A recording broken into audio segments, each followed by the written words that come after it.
Bien, entonces como dijimos recién, al aumentar el consumo de oxígeno, el gasto cardíaco también lo va a aumentar. ¿Por qué? Porque lo que va a hacer es mantener la función celular. Entonces, cuando más necesidad tiene, más va a aumentar este bombeo que uno lo representa acá como el gasto cardíaco. Entonces, ahí estamos. Le decíamos que también el corazón tiene la reserva cardíaca, que es la capacidad del corazón de aumentar la frecuencia para cubrir esa necesidad. Es decir, ante la necesidad de necesitar más oxígeno, lo que se va a ocurrir es utilizar la reserva cardíaca, que esta reserva cardíaca es aumentar esta frecuencia para cubrir esas necesidades. ¿Qué es lo que sucede? En las lesiones ventriculares que va a tener el paciente con insuficiencia cardíaca, la reserva se va a reducir. Por lo tanto, esa capacidad de aumentar la frecuencia cardíaca en los pacientes con insuficiencia cardíaca se va a ver afectada. Por lo tanto, esto sí va a generar trastorno. ¿Qué es el gasto cardíaco? O sea, ¿cómo se va a producir ese gasto cardíaco? Es el producto entre la frecuencia cardíaca por el volumen sistólico. Por eso, esta frecuencia cardíaca es entre 60 y 100 ¿sí? latidos por minuto. La frecuencia cardíaca ¿sí? va a afectar al gasto cardíaco. ¿Por qué? Porque al controlar los números de contracciones ventriculares por minuto, entonces como depende de la frecuencia cardíaca, ¿sí? va a responder el gasto cardíaco. Acuérdense que el gasto cardíaco es el bombeo de sangre que yo tengo en un minuto. Por lo tanto, la frecuencia cardíaca va a afectar de alguna manera, si no se encuentra de manera adecuada, va a afectar al gasto cardíaco. Por lo tanto, el aumento de la frecuencia cardíaca va a incrementar el gasto cardíaco. Esto quiere decir que si existe un requerimiento de oxígeno de sangre, va a aumentar la frecuencia cardíaca, por lo tanto, el gasto cardíaco que necesito se va a ver afectado por este trastorno de la insuficiencia cardíaca, y ahí van a comenzar a haber alteraciones. Porque una frecuencia cardíaca muy rápida, lo que va a hacer es acortar el tiempo del llenado ventricular. ¿Sí? No va a permitir que este bombeo, que este corazón se llene de manera adecuada, ¿sí? Y por lo tanto, de esta manera, si tenemos una frecuencia cardíaca muy rápida por algún trastorno, va a generar de alguna manera reducir el volumen sistólico y por lo tanto va a reducir el gasto cardíaco. Entonces, todo va de alguna manera a una alteración de un funcionamiento del cardíaco, va a afectar al resto ¿sí? de las funciones ¿sí? para completar la función cardíaca. Por lo tanto, por eso la frecuencia cardíaca va a afectar al gasto cardíaco, porque es el que va a controlar los números de contracciones. Bien, entonces, el volumen sistólico, cuando hablamos de volumen sistólico, es el volumen de sangre que se proyecta desde el corazón en cada latido. ¿Sí? Entonces, a través de la sístole, ¿sí? Lo que me va a mí a determinar es este volumen que yo que necesito proyectar, ¿sí? O bombear, ¿sí? Desde el corazón en cada latido para distribuirlo por todo el organismo. ¿Cómo está determinado este volumen sistólico? Por la precarga, la poscarga y la contractilidad del miocardio. Van a ver que estos tres elementos en una insuficiencia cardíaca van a estar afectados, por lo tanto, al estar afectados, es lo que no permite realizar de alguna manera, de manera adecuada, este bombeo. Y que luego de querer compensarlo, esas compensaciones ya se agotan y es lo que generan las manifestaciones en los pacientes con esta patología. ¿Qué estamos diciendo o a qué nos estamos refiriendo cuando hablamos de precarga? Es el volumen de sangre presente en el ventrículo al final de la diástole, ¿sí? Antes de la contracción, antes que el corazón se contraiga, ¿sí? Para expulsar, ¿sí? esa sangre, eso se llama precarga, es el volumen de sangre que va a estar presente en el ventrículo, ¿sí? Cuando acuérdense que es sístole, diástole, entonces antes de la contracción, se llena ese ventrículo de sangre, eso se lo llama precarga.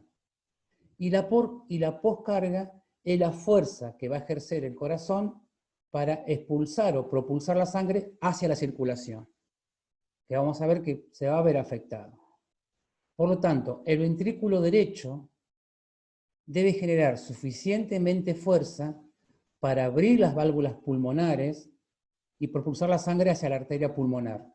¿Sí? Esto es parte de anatomía. ¿Sí? Entonces, por lo tanto, esa poscarga, ¿sí? Ese ventrículo de derecho necesita de alguna manera la fuerza suficiente para abrir esas válvulas y llevar la sangre hacia las arterias pulmonares para que se realice la hematosis y después tenga que regresar. Y el ventrículo izquierdo debe expulsar la sangre hacia la circulación sistémica, superando la resistencia arterial a la válvula aórtica. Acuérdense que la válvula aórtica, ¿sí? y el miocardio es mucho más grande, por lo tanto, la fuerza, que tiene, la resistencia que tiene que superar arterial a esa válvula aórtica es muy potente. Por lo tanto, necesita de una cierta fuerza. Si esa fuerza que tenga que ejercer y propulsar la sangre se ve afectada, ahí comienzan a aparecer las alteraciones de la función coronaria. Y el otro indicador importante que tenemos es la contractilidad, que la contractilidad es la capacidad de las fibras miocárdicas, este músculo, este miocardio, de acortarse durante la sístole. O sea, necesitamos que haga una fuerza, que se contraiga y que se relaje. Bueno, eso lo realiza esta propiedad que es la contractilidad. Esta contractilidad es importante y es necesaria, ¿por qué? Porque necesita superar esas presiones arteriales y propulsar la sangre durante la sístole. Entonces, si esa contractilidad se ve afectada, de alguna manera, va a afectar el gasto cardíaco. ¿Por qué? Porque reduce el volumen sistólico. Si ese miocardio no tiene lo suficientemente fuerza para poder propulsar la sangre durante la sístole, esto lo que va a generar es afectar al gasto cardíaco y por lo tanto el volumen sistólico va a ser menor. Y esa disminución del volumen sistólico es lo que va a afectar también y generar manifestaciones ante una insuficiencia cardíaca. De alguna manera, el corazón no está lo suficientemente en funcionamiento adecuado para cumplir con los requerimientos metabólicos. Esto es a nivel de fisiología. ¿Qué pasa entonces ahora cuando está presente esta patología? Entonces, cuando el corazón comienza a fallar, lo que se va a activar, primeramente, son los mecanismos para compensar esas alteraciones. Acuérdense que estas alteraciones, estos mecanismos lo que van a hacer es tratar de compensar las funciones y mantener el gasto cardíaco, que es el gasto cardíaco y lo que me va a permitir a mí poder bombear la sangre, los requerimientos que necesita el organismo a nivel orgánico, esos requerimientos metabólicos, uno le puede enviar, o el corazón le puede enviar y cumplir con esa necesidad. Por lo tanto, teniendo una falla en el corazón de este funcionamiento, van a aparecer en una primera instancia mecanismos compensatorios. Estos mecanismos que van a compensar esta alteración son los mecanismos de Frank-Starling, respuestas neuroendocrinas, y el otro mecanismo es hipertrofia ventricular. Vamos a ver ahora de qué manera estos mecanismos compensan esas alteraciones de funciones para de alguna manera mantener el gasto cardíaco, ¿sí? para que ese gasto cardíaco no sea insuficiente. Bien, ¿qué va a ser el mecanismo de Frank-Starling? De alguna manera, de manera fisiológica, cuando mayor es la distensión de la fibra muscular cardíaca, más potente será la contracción, ¿sí? Cuando mayor se distiende ese miocardio, mayor será la contracción. Por lo tanto, un aumento de la fuerza contráctil, ¿sí? Que incrementa el gasto cardíaco, o sea que de alguna manera ese miocardio no puede contraerse de la manera que tiene que contraerse, lo que va a necesitar es aumentar esa fuerza contráctil.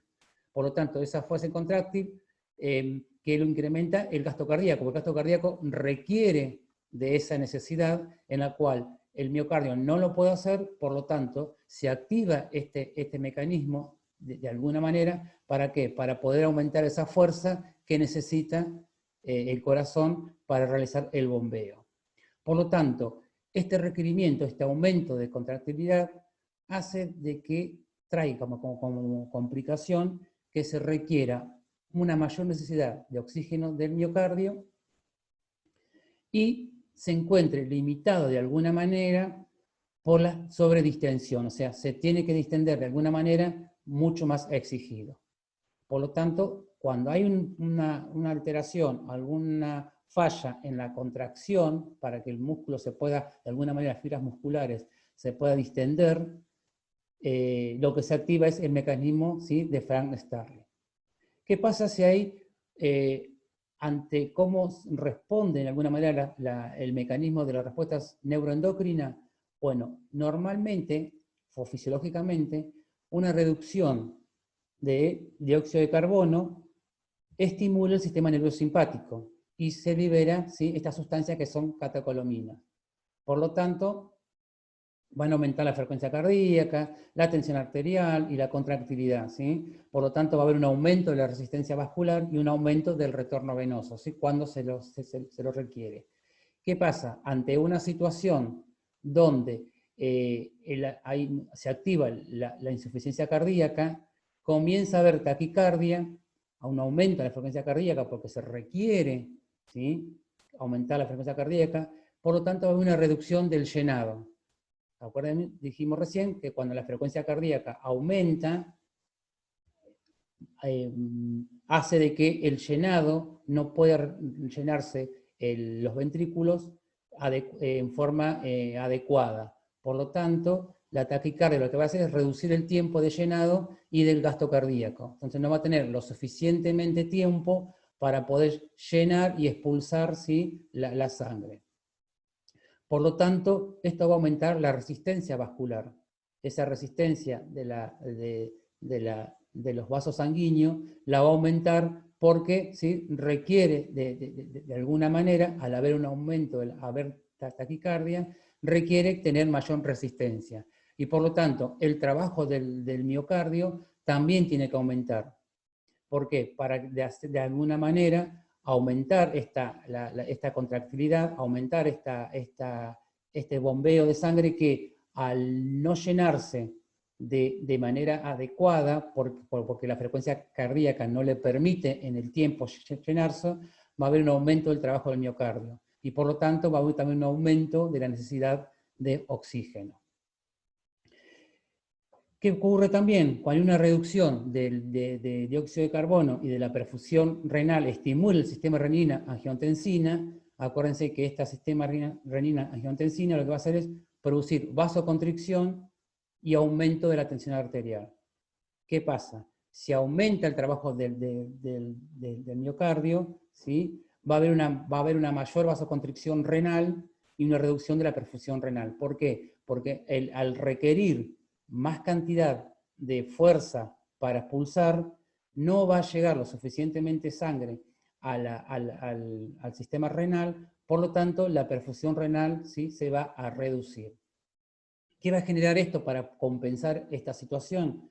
Va a generar que haya aumento de la precarga y poscarga y se va a ver congestión pulmonar, ¿sí?, porque a nivel fisiológico la angiotensina lo que va a hacer es estimular la liberación de aldosterona en la corteza suprarrenal. Por lo tanto, al ver aldosterona, retiene agua, retiene sal en los riñones y aumenta el volumen vascular.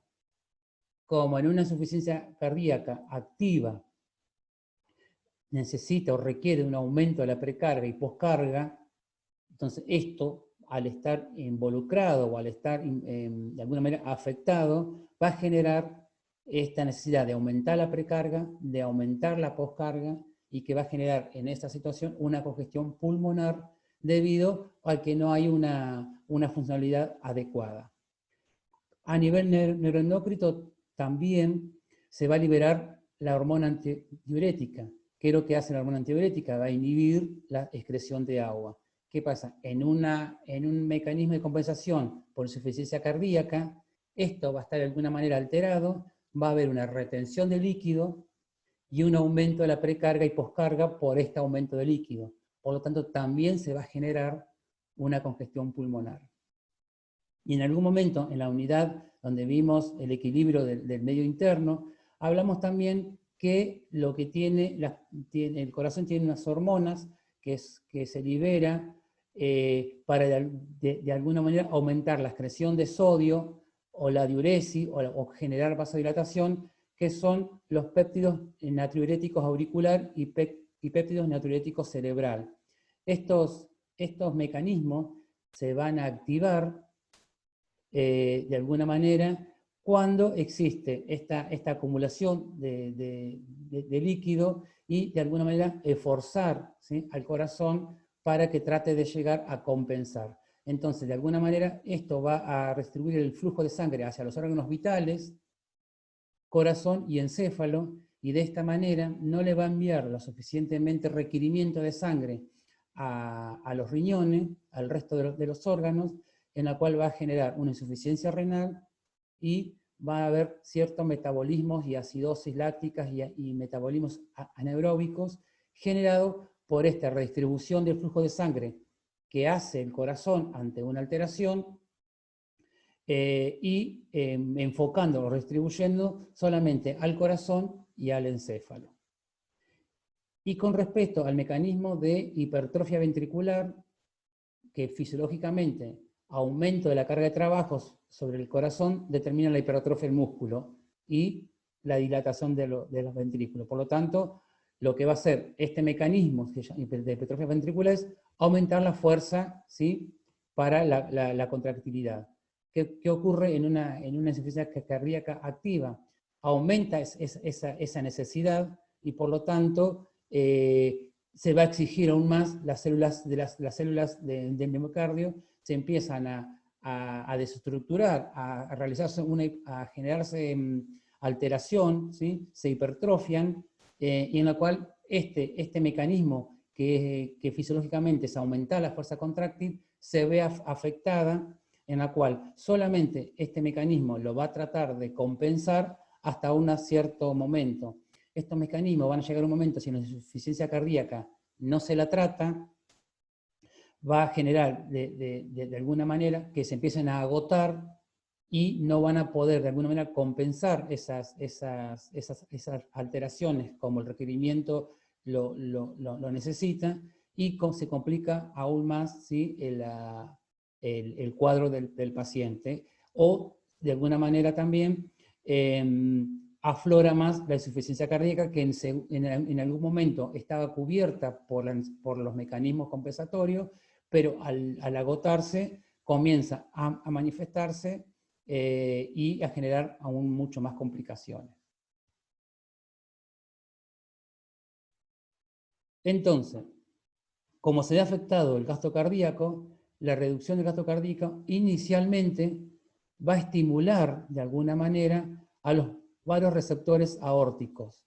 Estos vasoreceptores aórticos estimulan al sistema nervioso simpático, produciendo respuestas cardíacas y vasculares por liberación de noradrenalina. Es decir, esta reducción del gasto cardíaco de alguna manera va a estimular a que se libere noradrenalina. ¿Para qué? Para que la noradrenalina aumente la frecuencia cardíaca, aumente la contractilidad cardíaca mediante la estimulación, ¿sí?, de los receptores beta adrenérgicos. Entonces, esto en forma fisiológica va a tratar de alguna manera, al verse afectado la reducción del gasto cardíaco, va a generar esta liberación de noradrenalina, permitiendo de alguna manera aumentar la frecuencia cardíaca, aumentar la contractilidad cardíaca para poder responder a esta necesidad. De esta manera, el gasto cardíaco mejora. ¿Por qué? Porque aumenta la frecuencia cardíaca y aumenta el volumen sistólico. Pero la nora, aparte, provoca vasoconstricción arterial, vasoconstricción venosa. Por lo tanto, aumenta el retorno venoso hacia el corazón. Por lo tanto, va a incrementar el llenado ventricular y la distinción del miocardio. Es decir, si de alguna manera la respuesta que tiene ante la necesidad de aumentar el gasto cardíaco o mejorar el gasto cardíaco, esta liberación de noradrenalina lo mejora, pero también lo va a mejorar. ¿Por qué? Porque se aumenta la frecuencia cardíaca y se aumenta el volumen sistólico, pero a su vez la noradrenalina va a provocar vasoconstricción de las arterias, de las arterias y las venas. Y por lo tanto, al hacer vasoconstricción, va a aumentar el retorno venoso hacia el corazón. Entonces, al aumentar el retorno venoso hacia el corazón, lo que va también a incrementar es que se llene el llenado ventricular. Por lo tanto, también se va a aumentar la distensión del miocardio. O sea, va a necesitar mayor cantidad de fuerza el miocardio para cumplir con este requerimiento de aumento del llenado ventricular. Entonces, necesita incrementar la fuerza de contracción. ¿Por qué mecanismo? Por el mecanismo de Frank-Starling. Entonces, va a generar esto, va a generar que tenga una mayor necesidad, requerimiento de este mecanismo. ¿Por qué? Porque hay una sobredistensión por encima de los límites fisiológicos. O sea, en el límite que tiene para realizar esa contracción se ve superada por esta sobredistensión y por lo tanto, de alguna manera, hace que este mecanismo sea de alguna manera, que trate de incrementar esa fuerza mediante este mecanismo de Frank-Starling. Por lo tanto, va a condicionar esta sobredistensión que la contracción sea ineficaz, porque no va a llegar a completar esa necesidad este mecanismo. Por lo tanto, con este desenlace, el flujo de sangre se redistribuye hacia encéfalo y corazón para mantener la presión. Acuérdense, lo que hacen es, de alguna manera, mandar a estos dos órganos esenciales, donde se va a redistribuir hacia encéfalo y hacia corazón, y hacia el resto de los órganos en menor proporción. Por lo tanto, va a haber una disminución de la perfusión renal, que de esta manera va a condicionar la liberación de renina a los riñones. Por lo tanto, al liberar renina hacia los riñones, se va a activar el sistema renina-angiotensina. Este sistema renina-angiotensina va a producir vasoconstricción, que de alguna manera, al producir vasoconstricción, va a estimular también a la corteza suprarrenal. Esta corteza suprarrenal va a producir aldosterona, y por lo tanto la vasoconstricción va a estimular también a la neurohipófisis para que elabore la hormona antidiurética. Por lo tanto, también se va a estimular la aldosterona, va a estimular la reabsorción de sodio, por lo tanto potencia la retención de agua, y la antidiurética inhibe la excreción de agua y produce vasoconstricción. Entonces, toda esta situación va a generar que se produzcan edemas, ¿sí? Por esta reabsorción que tiene de sodio. Por lo tanto, el efecto de la antidiurética, de la hormona antidiurética, es una vasoconstricción importante. ¿Por qué? Porque retiene agua y retiene sal. Por lo tanto, al retener agua y al retener sal, va a haber un aumento del volumen vascular. Por lo tanto, el aumento del llenado ventricular aumenta la fuerza de contracción, ¿sí? Mejorando el gasto cardíaco.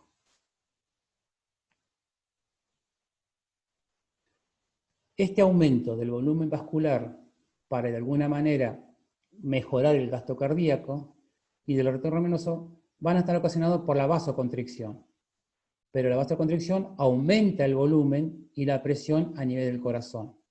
Por lo tanto, recuerden que se va a activar de alguna manera, al haber un aumento del volumen y presión a nivel del corazón, se van a estimular estas hormonas, que son los receptores de estiramiento de las aurículas y ventrículos, que van a empezar a liberar péptidos natriuréticos auriculares y encefálicos. ¿Por qué? Porque hay un aumento del volumen, hay un aumento de líquido en el corazón, en la cual de alguna manera tiene que establecer un equilibrio.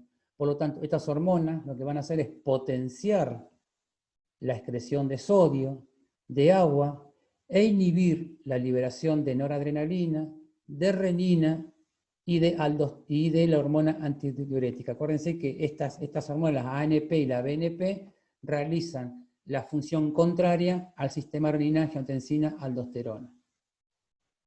Por lo tanto, lo que va a originar ante una vasoconstricción genera una vasodilatación, y eso que va a provocar una remodelación ventricular, es decir, que las aurículas, mejor dicho, las cámaras cardíacas y el miocardio se va a adaptar al aumento de nuevos volúmenes.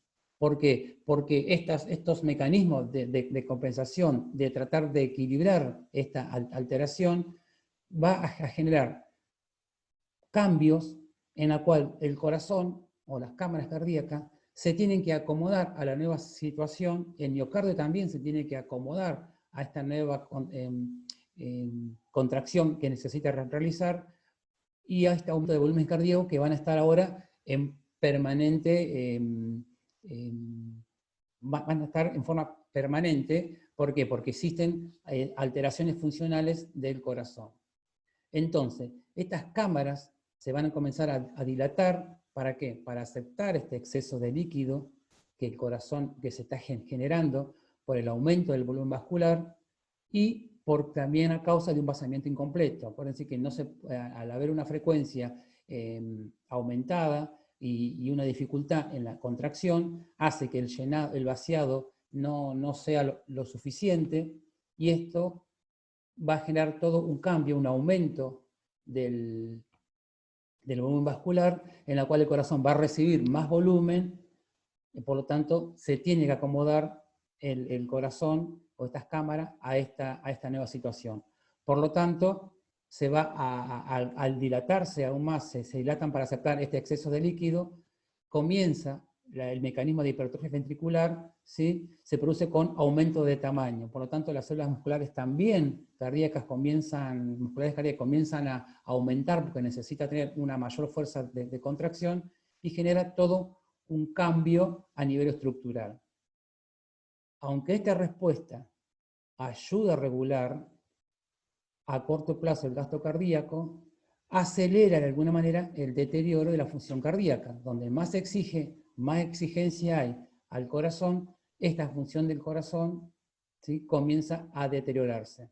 Entonces ahí comienza la aparición de una insuficiencia cardíaca, que viene de alguna manera precedida por descompensaciones, que es la pérdida de compensación eficaz. O sea, toda esa compensación que en algún momento la realizaba en manera fisiológica, hoy se ve afectada por no poder compensarlo, por esa descompensación, y ahí comienzan a aparecer las insuficiencias cardíacas.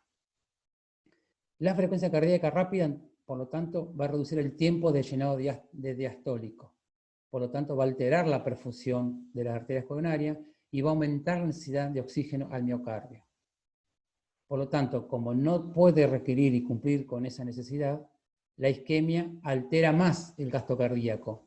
¿Por qué? Al no llegar lo suficientemente oxígeno, sangre oxigenada a los tejidos o a los órganos, este requerimiento hace que se aumente más el gasto cardíaco, y por lo tanto los receptores del corazón se vuelven menos sensibles a la estimulación del sistema nervioso simpático. ¿Se acuerdan que empezaban a estimularse y a generar situaciones para compensar?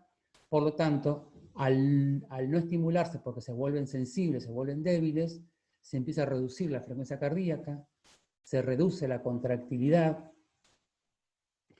Por lo tanto, los depósitos de noradrenalina, que cada vez necesita mucho más del músculo cardíaco, se empieza a agotar, y por lo tanto también genera todo esto alteraciones en los receptores de los vasos periféricos, son más sensibles, y esto hace de que van a aumentar la poscarga y la fuerza y el esfuerzo cardíaco. Entonces, todo esto va a llegar a que sí o sí comienza de alguna manera también a afectarse la poscarga, ¿sí?, que antes era la precarga, ahora ya se le suma aún más la poscarga por esta necesidad de reducirse la frecuencia cardíaca, y se reduce la contractilidad. Ya no tiene lo suficientemente fuerza el corazón para poder expulsar la sangre según los requerimientos. Por lo tanto, la hipertrofia y la dilatación de los ventrículos va a incrementar el gasto cardíaco. Por lo tanto, esta distensión, esta manera que el corazón comienza a trabajar exigido y que se vuelve de manera crónica, condiciona a la pared ventricular, ¿sí?, la adelgaza, la degenera, y por lo tanto pierde esa capacidad el corazón de poder bombear de manera adecuada. Entonces los ventrículos siguen dilatando para aceptar más todavía, porque al adelgazar la pared ventricular, se va a dilatar aún más, va a ingresar más exceso de volumen por el corazón, por lo tanto pierde en algún momento la capacidad de contraerse, y ahí es donde comienza a agravarse aún más el cuadro de insuficiencia cardíaca. Esto va a desarrollar que de alguna manera el músculo cardíaco acabe siendo tan grande que el flujo coronario resulta insuficiente. Por lo tanto, al resultar insuficiente, van a aparecer isquemia.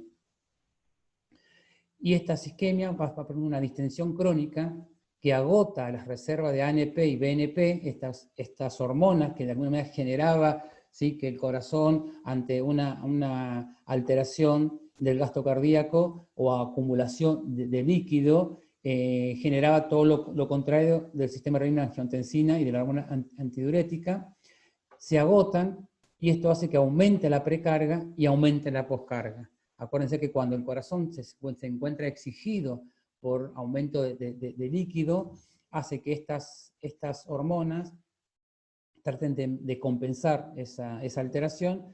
En este caso, como se agota estas reservas de ANP y BNP, aumenta la precarga, aumenta la poscarga, y hace que de alguna manera todo este funcionamiento cardíaco se vea afectado, ¿sí?, y no pueda cumplir con los requerimientos que necesita cubrir ante las necesidades metabólicas.